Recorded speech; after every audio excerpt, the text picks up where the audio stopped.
Olá, minhas amigas e meus amigos. Chegou a hora da nossa conversa nesta quarta-feira, 11 de janeiro. Hoje é aniversário do Código Civil Brasileiro, de 2003, que substituiu o primeiro Código Civil, que é de 1916. Código Civil é aquele que trata das relações entre as pessoas, entre as empresas, né? Que não se trata de questões penais criminais, né? Para dar o equilíbrio à chamada segurança jurídica, né? De que a gente tanto fala hoje, né? Esse Brasil é carente de segurança jurídica. Fica aqui o registro. Não esqueça de se inscrever e, ao final, de deixar o seu gostei ou não gostei.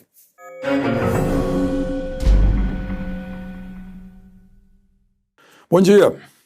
11 dias de governo Lula e a gente vê aí registrado talvez a 11ª atrapalhada. Tem muita gente que nunca esteve em governo, em cargo público, e sai falando, né? É o caso de Ana Moser, por exemplo, ministra do Esporte. A juventude está toda aí, o pessoal dos games, dos jogos eletrônicos. Ministra do Esporte diz que jogos eletrônicos não são esporte. Ela imagina que esporte é coisa de atleta. Ora, pessoa que atleta é um atleta olímpico, inclusive, quem atira, por exemplo, né? Ou quem está dentro de uma Fórmula 1 está sentado, não está fazendo grande ginástica, mas precisa se preparar fisicamente para isso. E é um esporte que exige treino, exige cabeça, exige neurônios, né? Sinapses muito rápidas. Imagina, ela disse o seguinte, né? Que não é esporte porque não é imprevisível, é uma programação diferente do esporte, o jogo eletrônico. Uau! Quer dizer que nenhuma vitória é merecida, né? Fica estranho. Eu acho que faltou aí sensibilidade, conhecimento do novo mundo. Eu faço questão de acompanhar o mundo, senão eu estou perdido, se eu não me mantiver atualizado, né? A gente tem que se manter atualizado.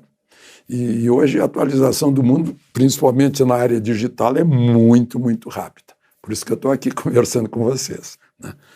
Bom, o outro assunto, né? E teve uma reação assim imensa, né? Entre os jovens e na rede social.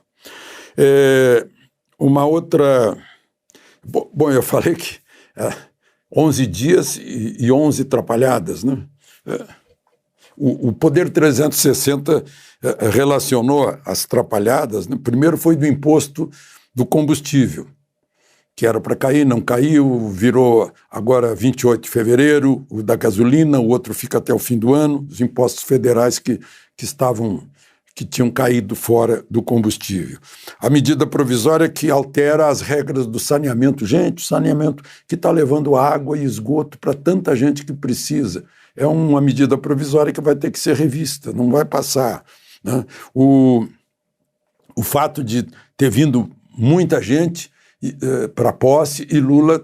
Teve 6 países que Lula não retribuiu, não conversou com eles. Imagina, Angola, Cuba, Peru, Venezuela, entre eles, é importante. Depois veio aquela história da moeda única com o Mercosul, quer dizer, o Brasil com 5% de inflação, um pouquinho mais, e a Argentina com 100% de inflação, e juntaríamos as duas moedas, né? Depois, reforma da Previdência, que o ministro da Previdência falou em reforma. Saque de aniversário do ministro do Trabalho, Luiz Marinho, do Fundo de Garantia, que também teve que desmentir. Depois veio preço do combustível, o futuro presidente da Petrobras sugeriu que o governo ia se meter na fixação de preço da Petrobras. Depois veio o ministro Rui Costa, que é da Bahia, falando em aproveitar acordos de leniência com as empreiteiras para fazer obras, e a Bahia é a sede da Odebrecht, teve que desmentir, né? Depois foi domingo, a esplanada vulnerável, o ministro da Justiça ainda está sendo cobrado por senadores, e a ministra do Turismo, cada dia que passa, aparece um miliciano a mais ligado a ela, né? Pessoal lá de Belfort Roxo. E, por fim, agora, essa briga dos gamers, dos jovens, com a ministra do Esporte. Bom, mas não é só isso, né? O presidente Lula está Está cheio de problema, tudo bem. Pegou o limão de domingo, fez uma limonada, reunindo governadores, 3 poderes, etc., mas ficou pesando no colo dele essas prisões, né? De uma vez só, as pessoas ingenuamente pensando que estavam embarcando em ônibus para ir embora, serem levadas para a rodoviária ou para os seus ônibus, né? Os ônibus que as trouxeram, foram todas para uma espécie de um campo de concentração na Academia Nacional de Polícia Federal, né? 1.500 pessoas. Aí eu lembro que em 1968, no 30º Congresso da UNE, em Ibiúna, chegou lá, então, Força Pública de São Paulo e prendeu, segundo eu li na biografia do Zé Dirceu, 800. Né? Inclusive, Zé Dirceu foi preso, Franklin Martins, o Vladimir Palmeira foram levados para o DOPS, os outros foram levados para o presídio Tiradentes. Quer dizer, o governo militar está perdendo, para os dias de hoje, em número de prisões em massa, né? Aí foram 1.500. Hoje de manhã, os advogados que foram lá para ajudar as pessoas, informaram que todas as pessoas doentes e com mais de 60 anos foram liberadas, né? Eu lembro daquela lei de 1885, que a gente chamava a lei do sexagenário, que o escravo com mais de 60 anos era alforreado, liberado, né? E o dono era indenizado, imagina só. Já a pessoa, já doente, né? Bom,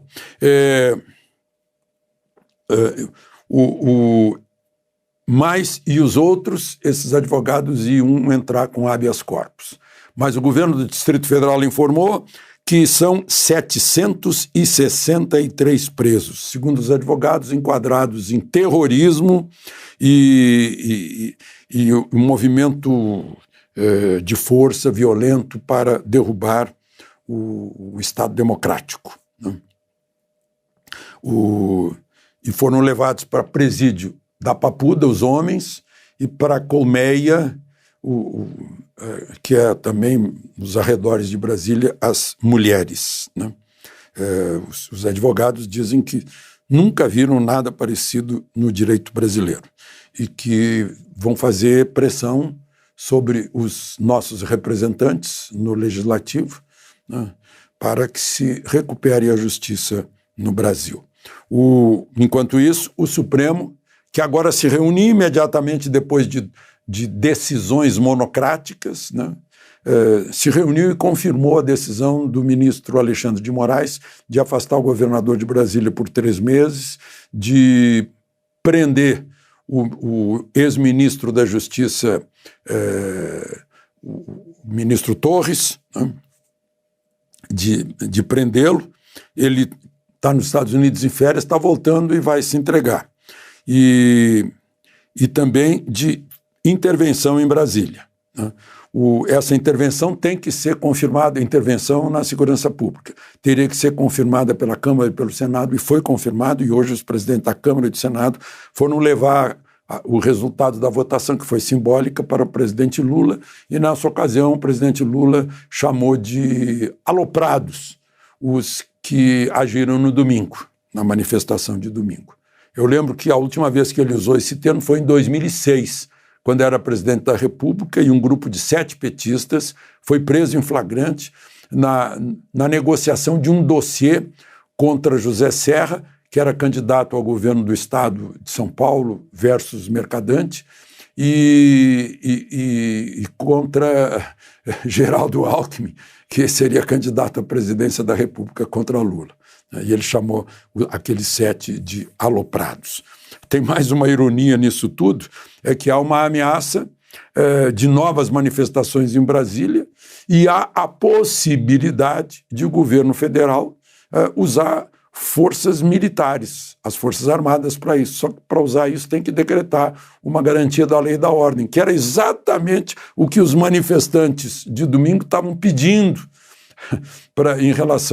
pedindo ao governo Bolsonaro em relação às Forças Armadas. Vê como o mundo dá voltas, né? Então, o pessoal mais radical de dentro do governo, olha, dentro do governo e na oposição há falcões e pombos, né? Paz e guerra.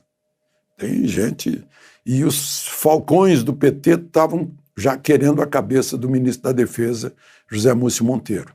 E houve uma reunião informal de ex-ministros da Defesa, dando força para José Múcio Monteiro, dentro do governo.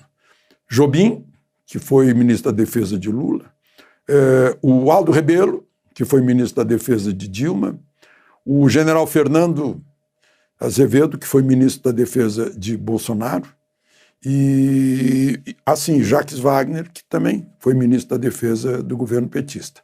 Todos recomendando que José Múcio, que vem sendo uma ponte conciliadora entre as Forças Armadas e o governo do PT, que continue no Ministério da Defesa. O mesmo não acontece com uma médica conhecida da área de imunização, pediatra, a doutora Ana Calume Maranhão, que foi certamente indicada pela ministra da Saúde, para ser chefe do departamento de imunização do Ministério da Saúde.